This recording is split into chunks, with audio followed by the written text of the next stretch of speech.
SnowTrax Television, going strong for 25 years. SnowTrax is sponsored by Ski-Doo Snowmobiles. Experience that Ski-Doo feeling. Yamaha, conquer snow. And by FXR Racing, maximum versatility for all conditions.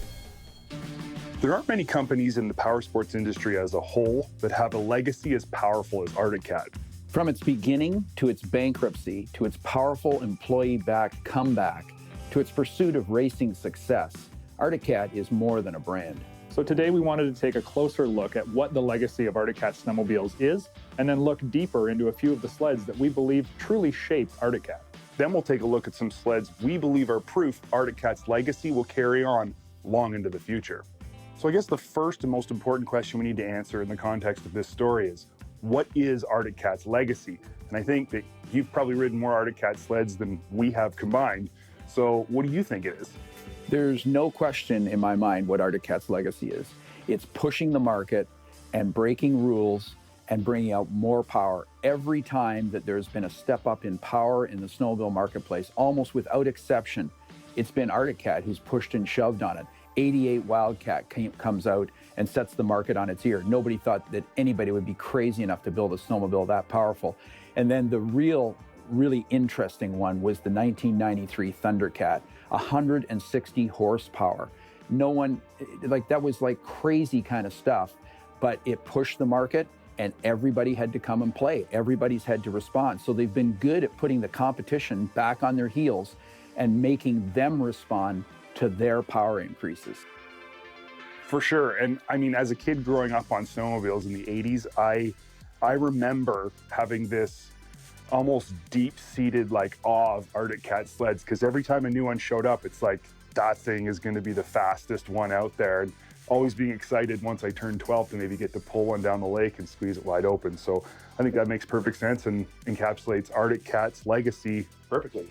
Yeah, I can totally remember being out on the snowcross track when I was a kid, and we raced all different brands. But I mean, the first time I got on an Arctic Cat snowmobile, and then from there on in, I just knew there was something special about the brand. They always brought some cool new technology, whether it was crosslink with the rear suspensions or the 97 ZR 580 with the, adjustable front limiter and all the different stuff that they had. I mean, I think even Arctic Cat was the first people to put Fox shocks on a snowmobile and bring a performance suspension package. Whether it's bolsters on the side of the seats for snowcross racing or whatever. They always had some new weird idea, and they just threw it together and put it on, and it seemed to always work. That's what built the Arctic Cat brand, and that's what's synonymous with performance and horsepower and winning. It's just that's what the legacy is to me. So what are one or two sleds that really stand out in your mind? We'll start with you, AJ, as being a sled that encapsulates that Arctic Cat legacy. For me, it's definitely personal from the snowcross track. And I remember showing up at a snowcross race and seeing a ZR 580 cross-country version. It had the bolstered side panels on the side of the seat. It had that front arm compression adjuster on it, and everybody was just blown away. They're like, what is this? This is going to win races. And the bright green and the colors and the big ZR on the hood, that's everything that I remember about Arctic Cat, and cool technology that came out before everyone else even thought of it. And it was just these cool little unique things that Arctic Cat's always done. That snowmobile for me stood out as being the sled that really set Arctic Cat apart when I was young, and it went right to the racers, and the racers won on it. They won cross country, they won snowcross, they won everything on that snowmobile. It was also one of the first race sleds that the public could buy. Yeah, you could take that sled and cross country race it right out of the box, and people did, and they won.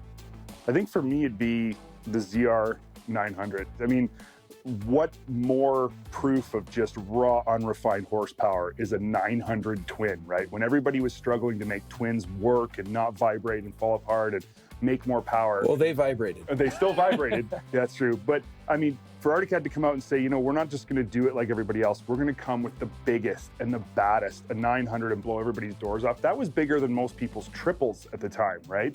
And here they are doing it with a twin, and it worked. It was really fast, and it was light, and it handled really good. Yeah. It was pretty cobby. I mean, it wasn't the most beautiful snowmobile. The welds weren't the nicest, but man, did it go. I don't think anything defines Arctic Cat more than the introduction of the Thundercat, because it's almost kind of a comical introduction.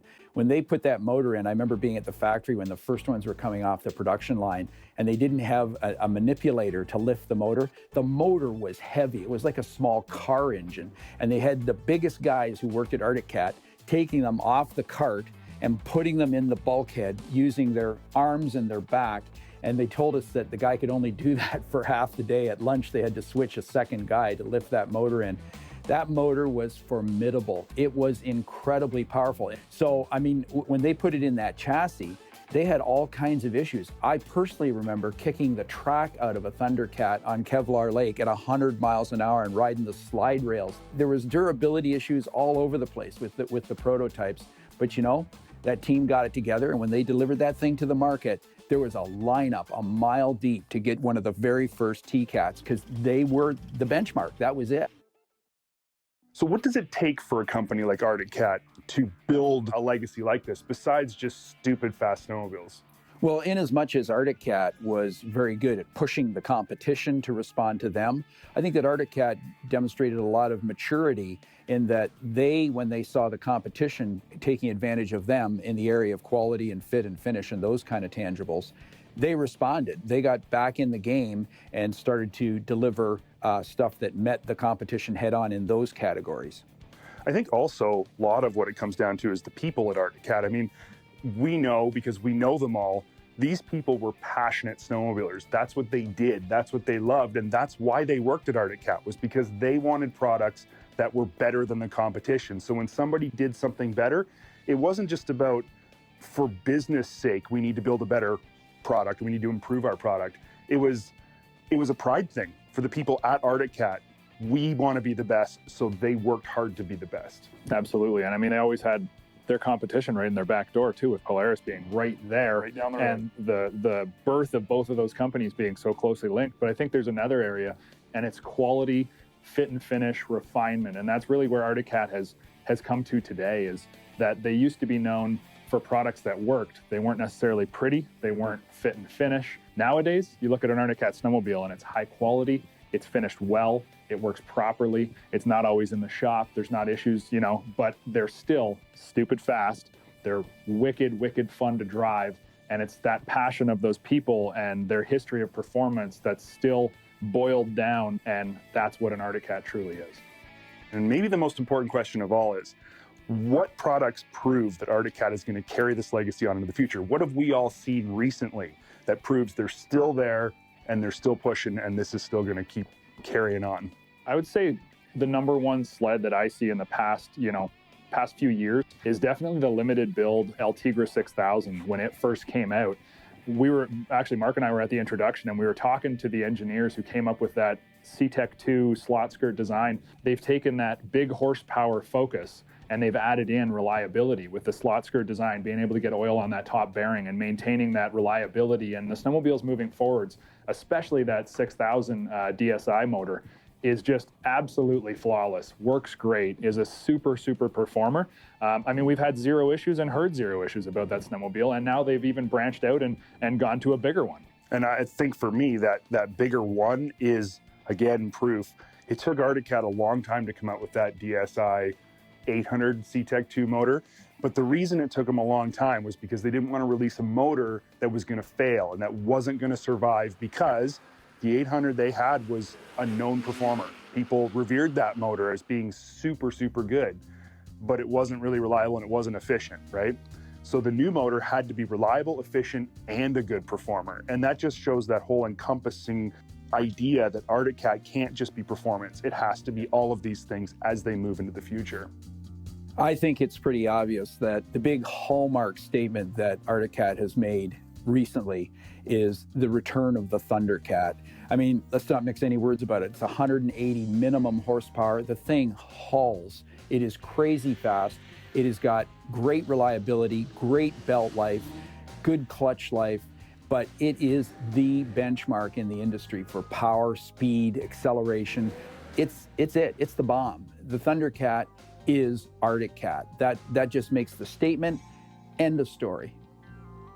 What do we think Arctic Cat needs to focus on going into the future to make sure that legacy stays solid? I'd say for me, it's a focus on engineering and making sure that they're doing those things that Arctic Cat has always done, where it's bringing stuff to market at a pace that the market demands, but not holding off too long that it becomes old, but not rushing it out there that it's unreliable. And that's a hard balance to find, but I think that that's something that takes really solid engineering people and an understanding of how to get it to market in a fast enough pace that people still want.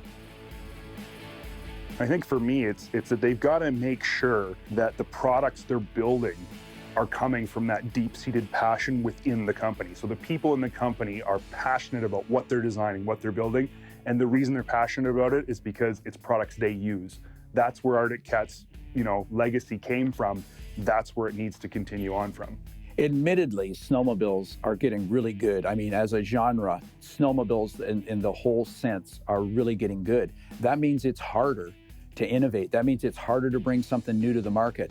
But if I had to put my money on the mines that could do it, I'd put my money on Arctic Cat mines because they have such a strong legacy of pulling rabbits out of their hat and bringing up stuff that maybe when you look at it, you go, what the heck? And then you go out and you ride it like we've talked about, and it's like, wow, does that ever work? But those are the kind of things today. Somebody has to break the mold. Somebody has to say, you know what? Maybe everything is getting really close together, but we're going to change the rules. Perfect example, Alpha One. Absolutely. From the company that first brought us the slide rail suspension, they take it completely outside of the box and do something that nobody's ever thought of before. And that's the kind of stuff I'm talking about. Trail Tech is sponsored by Princess Auto, a unique world of equipment, tools, and more. There's a large population of riders who like modular design helmets, and during the course of this season, the editors of Supertrax Magazine have been using the CKX Titan and are really impressed with its unique features. The Titan Original is designed to give you the most cold weather protection right out of the box. In past generations, you needed to install insulation or other parts and pieces. Now it comes pre-assembled and ready to be ridden in cold weather conditions. If you desire, the extra insulation can be swapped for warmer riding days by installing the smaller breath box and lower profile muzzle protector. Another great feature is the flip down muzzle. Trailside, it easily flips down for unrestricted chatting with your buddies or getting extra ventilation should you need it. All standard Titan helmets come with 2 sets of goggles, one for cold weather trail riding and the second super ventilated version for off-trail riding.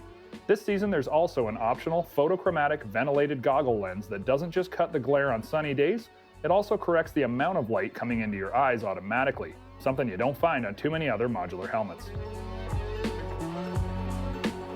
So what is it about the Titan that really sets it apart? Honestly, it all comes down to the design elements that make it up. Many brands will select a generic helmet and likewise a generic goggle from a secondary supplier and then add their unique graphics and a few extra features to call it their own. But the CKX Titan helmet was designed specifically for its modular purpose and with the goggles being designed at the same time to work together in near perfect harmony. The end result is an exceptionally tight-fitting goggle-to-helmet system with thought-out wind protection that works and allows for the big 210-degree goggle vision field and both a wind and fog-free experience. It really is a remarkable and unique modular system. New for 2019 is the revised Titan Electric Combo. While the basics of the helmet are the same as the Titan Original, the goggles are completely different. Have you ever looked at someone wearing a motocross-style helmet and wanted the look and the style, but soon realized that ice buildup or fogging could be a real issue for you? Well, the Electric Titan uses an electric heated goggle system that works with the quick attach strap and features all new wiring and routing of the cable and keeps your vision clear no matter how much huff and puff or how cold and icy the conditions get. Now the third version is the Airflow Titan and it's designed specifically for the off-trail or mountain rider. The Titan Airflow is, well, pretty much exactly what it says, all about airflow with huge vents located all around the helmet and minimal insulation or restriction. It's very much based off a standard motocross style design, focused on keeping your head cool and moisture out. It comes with the fully ventilated goggles and a pretty cool looking graphics package and allows the removable muzzle and quick attach goggles. Here at Supertrax and SnowTrax, we've tested a lot of different helmets over the years, and the CKX Titan is a very unique design that offers features and benefits that might fit your riding style. Closed captioning of SnowTrax is sponsored by Triton Trailers, built for adventure. For model year 19, there is little debate about what is the fastest snowmobile money can buy. In any segment, on any day, it is Yamaha's formidable 998cc turbocharged and intercooled triple. Let's back this info up with some anecdotal realities. The 998 triple is reported by Yamaha to produce 180 horsepower. Sure, that's an imposing number. However, just about every dynamometer guru says the Turbo Yam produces 180 horsepower minimum on a bad day. We suspect Yamaha has been intentionally conservative with their power estimates, as there is sufficient fodder to believe the 998 regularly belts out nearly 200 horsepower. So here's where we sit on this much debated topic. We're prepared to agree that no matter what the published or claimed horsepower output is of the Yamaha Turbo, it is, hands down, the most horsepower produced by any modern snowmobile. Power, and lots of it, is good. In fact, every time we hit the loud handle on a Yamaha Turbo, it induces mile-wide grins and an adrenaline surge as tingly as any high-performance sports car. That's good news. However, this industry is littered with high-performance snowmobile monikers which generated, in their day, horsepower and heartache in pretty much equal quantities. We're talking about reliability, or the lack thereof, when the conversation shifts to top-of-the-market, super high-performance models. Thankfully, the new Yamaha Turbo Powerplant and drivetrain has proven tough, durable, and rock-solid reliable. In fact, we're prepared to say the new Turbo Triple is as tough as an anvil. Specifically, the Turbo's clutches and drive belt are fully capable of delivering those 180-plus ponies to the snow mile after mile. I'll make it really clear. We've experienced no issues with the Turbo since its arrival. Now, with the addition of a beefed-up proprietary and overdrive primary clutch and Yamaha's roller cam secondary, the Turbo gets top marks for reliability and season-long consistent performance. Let's talk about Yamaha's use of the Turbo Triple in the company's targeted crossover model, the Sidewinder X-TX LE. We have to admit we had some reservations about the potential of the Winder X-TX as it relates to off-trail navigation. We wondered as well about the X-TX ability to deliver credible, all-day trail ride prowess and comfort. So here's the beef. The X-TX delivered on both fronts, and in doing so, it twisted our sensibilities. Our initial thought was this sled is too big and too powerful for anything but hard-pack navigation. We were wrong. The X-TX with a 175 lug by 141-inch camo shredder and mountain market skis is a blast to ride off-trail. The sled floats in powder and gets up on top when you dip into the horsepower well. One caveat, don't get it stuck. The other area of comparison we value as much, or maybe more than off-trail performance, is on-trail ride quality and handling. The X-TX set us back on our heels in the all-important on-trail category. First and foremost, the X-TX LE comes with Fox superb QS3 piggyback shocks. These dampers provide a rear suspension ride which belies the relatively simple, lightweight design of the X-TX 141-inch skid. It's worth noting the coilover shock suspended skid employs front-to-rear coupling in this application. We were particularly surprised by the ride quality from the QS3 coilover dampers on the skid's front and rear arms. Up front, the combination of Yamaha's low-drag mountain spindles and wider single carbide mountain skis produce trail handling, particularly initial turn-in, that is actually better than Yamaha's proprietary dual carbide tuner skis. Go figure. The only impediment to trail riding comfort on the X-TX LE is the windshield, or the lack thereof. This issue can be cleared up with the use of a common credit card accepted by your dealer. Don't even think of riding the X-TX at the speeds it's capable of without installing a proper windshield. We found the lack of wind protection created unnecessary rider fatigue from attempting to hold on to the sled at lake speed. Keep this reality in mind. While four-stroke snowmobiles do generally get good mileage, there are lots of horses in play with the X-TX, and every one of them, when called upon, must be fed. Modulation of your right thumb will have a profound effect on fuel economy.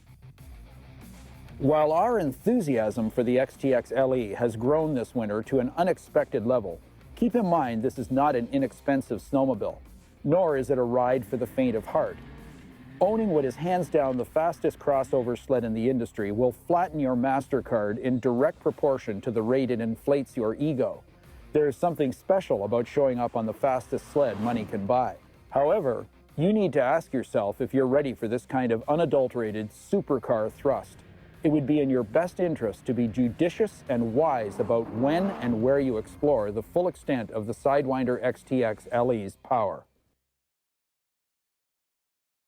SnowTrax has been sponsored by Polaris Snowmobiles, MBRP Power Sports, race-inspired, trail-proven, and by the wide world of Arctic Cat.